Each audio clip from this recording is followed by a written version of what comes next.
اس کے بعد اب میں آپ بتاؤں گا کہ اس کی جو تشخیص ہے وہ یہی ہے کہ سٹیپ بائی سٹیپ ہے کہ یہ جو میں نے آپ کو 3 مین کازز بتائی ہیں کہ ایگ کا نہ ریلیز ہونا، اور یا ایگ ریلیز ہو رہا ہے اور وہ آگے ٹیوب میں سے نہیں گزر پا رہا، یا ٹیوب میں کوئی بلاکیج ہے، یا تیسرا یہ ہے کہ کوئی یوٹرس ہے اس میں کوئی پرابلم ہونا، مینز ہے کہ یوٹرس میں انڈومیٹریوسس ہوتا ہے جسے ہم سادہ زبان میں کہتے ہیں کہ جھلی بن گئی ہے، اور بچے دانی کے اندر فائبرائڈ ہے، انفیکشن ہو جانا ٹیوبس کی، ہمارے پاکستان میں ٹیوبرکلوسس بہت کامن رہا ہے، اس سے ٹیوبل بلاکیج ہو جاتا تھا، اور پھر یہ کہ میل فیکٹر جو ہے جو کہ جرثوموں کا ٹیسٹ کرنا۔ اب ہم نے انہی چیزوں کو فوکس کر کے ہی کرنا ہوتا ہے جب شروع میں ہے۔ اس میں دیکھیں میں ایک سادہ سی چیز بتاتا ہوں کہ اگر خاتون فیمیل پارٹنر جو ہیں ان کو اگر پیریڈز آ رہے ہیں ہر منتھ پر، تو اس کا مطلب ہے کہ ان کے ایگ ریلیز ہو رہا ہے۔ تو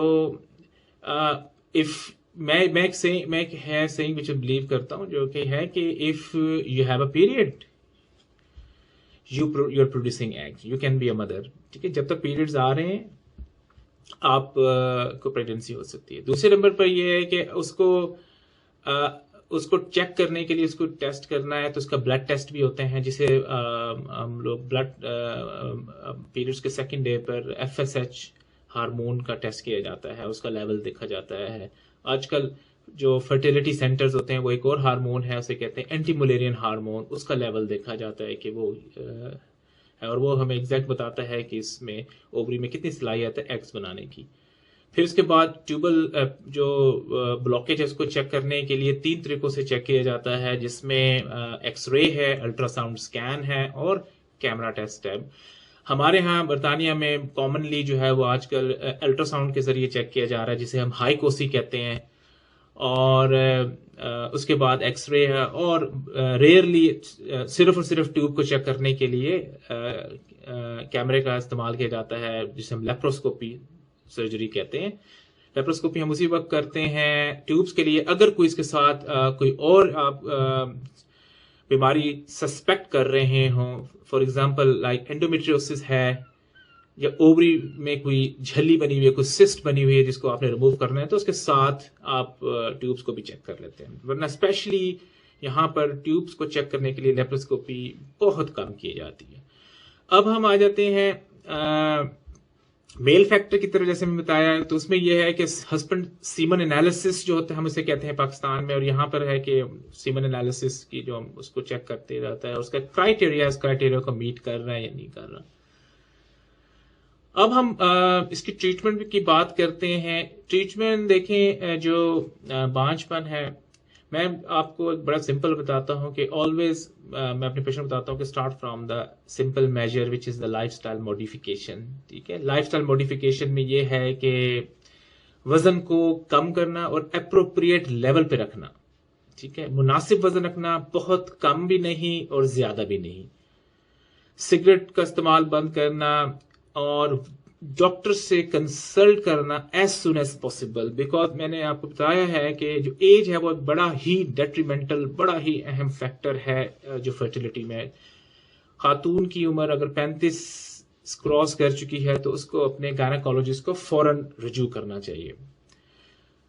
اچھا، اب اس میں باقی جو میں نے آپ کو بتایا کہ ایکسپوئر ٹو دا ورک ہے، کس طرح کے کوئی دوائیاں کس طرح سے کھا رہی ہیں، ان کو کرنا، اگر کوئی ہے سمجھتے ہیں کہ یار آپ کسی ایسے علاقے میں ہیں جہاں پہ لگتا ہے کہ کوئی ہیزرڈ ہے یا ریڈیشن ہے، تو اس کو اوائڈ کرنا۔ دوسرا یہ کہ اپنی ادویات پہ نظر ڈالنا کہ میں کوئی ایسے کہ ادویات کا استعمال تو نہیں کر رہا اور کر رہی کہ جس میں میری فرٹیلیٹی افیکٹ ہو سکے۔ اس کے بعد دوسرے نمبر پر جو طریقہ ہے وہ ہم اسے کہتے ہیں اوولیشن انڈکشن۔ اوولیشن انڈکشن دیکھیں یہاں پر برطانیہ کے معاشرے میں ایک پہلا سٹیپ ہوتا ہے جو کہ یہاں کے جنرل پریکٹیشنر بھی آپ کو سٹارٹ کرا سکتا ہے. اس کے لیے ادویات یولی جو اوولیشن انڈکشن ہم اس لیے کر رہے ہیں کہ اگر ہم سمجھ رہے ہیں کہ یا تو انڈا جو ہے وہ اووری میں وہ نہیں بن رہا یا وہ بن رہا ہے تو وہ ریلیز نہیں ہو رہا, تو اس پروسیس کو اوولیشن کہتے ہیں. اور اوولیشن انڈکشن مینس کہ اوولیشن کو سٹارٹ کرنا. اس کے لیے ادویات دی جاتی ہیں جو کہ ایک بڑی مشہور دوائی ہے کلومیفین سٹریٹ, اور آج کل ایک اور دوائی جس کا استعمال ہو رہا ہے وہ ہے لیٹروزول. یوزلی یہ ٹارگیٹڈ دی جاتی ہے خاص ماہواری کے خاص دنوں کے, اور اس کو اگر صحیح اور اسٹرکٹ طریقے سے استعمال کیا جائے تو اس میں ایک بہت اچھا اور کامیابی ملتی ہے. اگر اس کو آپ 6 مہینے تک کرتے ہیں اور اس کے ساتھ آپ باقی ادویات بھی یوز کرتے ہیں اور ڈاکٹر کی ایڈوائس کے مطابق جو ہے وہ جس طرح سے ایک پلان بنا کر دے اس طرح سے چلیں تو اس کا بڑا ایک فائدہ ہوتا ہے. تو آپ ایک بڑے پروسیجر سے بچ جاتے ہیں. اس کے بعد جو ہے وہ ہے ان کو ہم کہتے ہیں اسسٹڈ ریپروڈکشن ٹیکنیکس. ٹھیک ہے, اس میں ہے انٹرا یوٹرائن انسیمینیشن جس کو IUI بھی کہا جاتا ہے, اور ان وٹرو فرٹیلائزیشن جس کو IVF کہا جاتا ہے, اور ICSI intra cytoplasmic sperm injection. یہ 3 ٹریٹمنٹس ہیں جو کہ کامنلی یوز ہوتی ہیں ہر فرٹیلیٹی سینٹر میں. ہمارے ہاں برطانیہ میں NHS میں IUI نہیں کی جاتی اور IVF اور ICSI کی جاتی ہے. پرائیویٹ سیکٹرز میں IUIs بھی آفر کی جاتی ہیں اور دوسرے علاج بھی ہیں جس کا میں آپ کو بعد میں بتاؤں گا دوسرے ٹاک میں. اسے کہتے ہیں PGD یا PGT, پری امپلانٹیشن جینیٹک ٹیسٹنگ یا پری امپلانٹیشن جینیٹک ڈائگنوسس.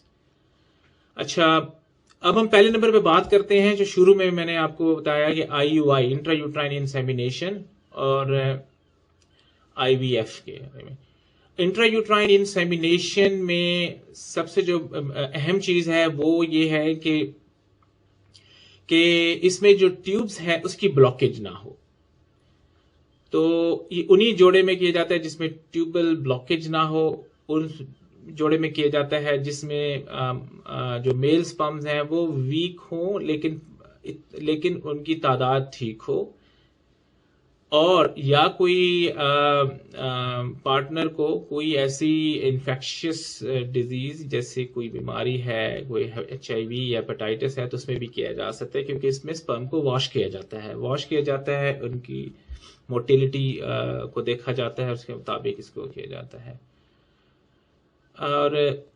جو IVF ہے جسے ہم عرف عام میں ان وٹرو فرٹیلائزیشن کہتے ہیں, اس کا جو طریقہ ہے وہ ایسے ہے کہ ایک تو یہ ڈیڈیکیٹڈ فرٹیلیٹی سینٹر میں کیا جاتا ہے, اور اس میں ہم پہلے نمبر پر یہ ہوتا ہے کہ جو ادویات ہیں وہ دی جاتی ہیں انہی ماہواری کے خاص ڈیز سے جس سے ایگز کی تعداد کو بڑھایا جاتا ہے. یوزلی وہ انجیکشنز ہوتے ہیں فالیکل سٹیمولیٹنگ ہارمون انجیکشنز, تو ان کی تعداد کو بڑھایا جاتا ہے. دوسرے نمبر پر مانیٹرنگ کی جاتی ہے کہ ایگز کتنے بن رہے ہیں, ان پہ نظر رکھی جاتی ہے. تیسرے نمبر پہ انتخاب کیا جاتا ہے کہ اب ایگ بن گئے ہیں تو ہم نے کس دن ایگ کو نکالنا ہے باہر, اسے کہتے ہیں اووم پک اپ. پھر اس کے بعد ایگ کو نکال کے اس کو سپرم کے ساتھ اسی دن میل پارٹنر کے سپرم لیے جاتے ہیں اور اس سپرم کے ساتھ ملایا جاتا ہے اور اس کو خاص انکیوبیٹر کے اندر رکھا جاتا ہے for the process of fertilisation, یعنی کہ ایگ اور سپرم کا آپس میں ملنا. اور اس عمل کو 48 گھنٹے ان ایوریج لگ جاتا ہے. اور اس کے بعد جب ایمبریو جو کہ جسے ہم بیج کہتے ہیں جب وہ بن جاتا ہے تو اس کو ایک خاص قسم کے ٹیوب میں ڈال کے اس کو ٹرانسفر کر دیا جاتا ہے بچے دانی کے اندر, اور اس پروسیس کو ہم کہتے ہیں ایمبریو ٹرانسفر. اور پھر آخر میں ہم کچھ ادویات دیتے ہیں جس سے ہم اس کی امپلانٹیشن میں ہیلپ کرتے ہیں, یعنی کہ وہ جو بیج بنا ہے اس بیج نے جڑ پکڑنی ہے. تو اس سارے عمل کو ان وٹرو فرٹیلائزیشن کہا جاتا ہے, یعنی کہ اس کو ٹیسٹ ٹیوب بیبی بھی کہا جاتا ہے کیونکہ یہ ہم نے ایمبریو یا بیبی جو ہے یہ لیبورٹری میں بنایا ہے اور اس کو واپس اندر رکھا ہے. اچھا ناظرین, اس کے بعد ہمارا ٹائم ختم ہو رہا ہے، تو ہم اگلی دفعہ بات کریں گے اکسی کے اوپر، اور جو پری امپلانٹیشن جینیٹک ٹیسٹنگ ہے یہ کیا ہے. اور بہت شکریہ آپ کے ٹائم کا اور میری گفتگو کو سننے کا. آئی ہوپ کہ آپ کو یہ معلومات پسند آئی ہوں گی اور آپ کی نالج میں اضافہ ہوا ہوگا.